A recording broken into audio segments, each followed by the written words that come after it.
સાવલીમાં પ્રાથમિક શિક્ષકોની cooperative credit સોસાયટીની એક સાધારણ સભાનું આયોજન કરવામાં આવ્યું છે, જેમાં અનેક શિક્ષકો ઉપસ્થિત રહ્યા છે. વડોદરા જિલ્લાના સાવલીમાં પ્રાથમિક શિક્ષકોની એક ભવ્ય સભા યોજાઈ છે. ડેસર અને સાવલી તાલુકાના પ્રાથમિક શિક્ષકોની કોઓપરેટિવ ક્રેડિટ સોસાયટી લિમિટેડની 67મી સાધારણ સભા હાઈસ્કૂલ પાછળ આવેલા સોસાયટીના પ્રાંગણમાં ઉજવાય છે. કાર્યક્રમની શરૂઆત 135 વિધાનસભા ક્ષેત્રના ધારાસભ્ય કેતનબા ઇનામદાર અને તાલુકા શિક્ષણ અધિકારી દીપ પ્રાગટ્ય કરીને કરી છે. સભાના સ્વાગત પ્રસંગે પ્રાથમિક શાળાના બાળકોએ સુંદર સાંસ્કૃતિક નૃત્ય પણ રજૂ કર્યું છે, જેને ઉપસ્થિત મહેમાનો અને શિક્ષકો તરફથી ખૂબ વખાણ મળ્યા છે. આગળ સોસાયટીના કાર્યકાળનો વાર્ષિક અહેવાલ રજૂ કરવામાં આવ્યો ત્યારે સભાસદો તેને સર્વાનુમતે મંજૂર પણ કર્યો છે.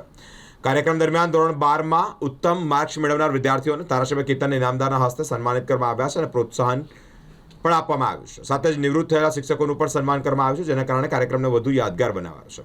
આ પ્રસંગે જિલ્લા પ્રાથમિક શિક્ષક સંઘના અધ્યક્ષ રણજીતસિંહજી પરમાર શુભેચ્છા વ્યક્ત કરતા જણાવ્યું છે કે સોસાયટી સતત વિકાસના નવા આયામો સર કરે, શિક્ષક વર્ગને આર્થિક મજબૂતી આપે તેવા આશાવાદ પણ વ્યક્ત કર્યો છે. તેમણે સંચાલકોને અભિનંદન પણ પાઠવ્યા છે. સભા દરમિયાન ભવિષ્ય માટે મહત્વપૂર્ણ નિર્ણયો પણ લેવામાં આવ્યા છે. સભ્યોનું માનવું હતું કે શિક્ષકોની આર્થિક પ્રગતિ માટે સોસાયટીનું કાર્ય અનોખું અને પ્રશંસનીય છે. સાવલી અને ડેસર તાલુકાના પ્રાથમિક શિક્ષકોની સહકારી મંડળીની આજે વાર્ષિક સાધારણ સભા યોજવા જઈ રહી છે.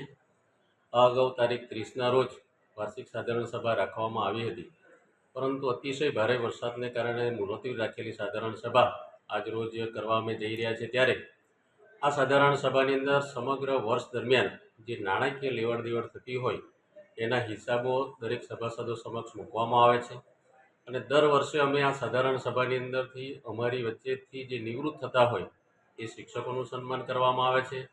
એના સિવાય ખાસ કરીને જે અમારા શિક્ષક મિત્રો છે એમના બાળકો ધોરણ 10 અને 12માં જે ઉચ્ચ માર્ક્સ મેળવીને જે ઉત્તીર્ણ થાય છે એમનું પણ સન્માન કરવામાં આવે છે.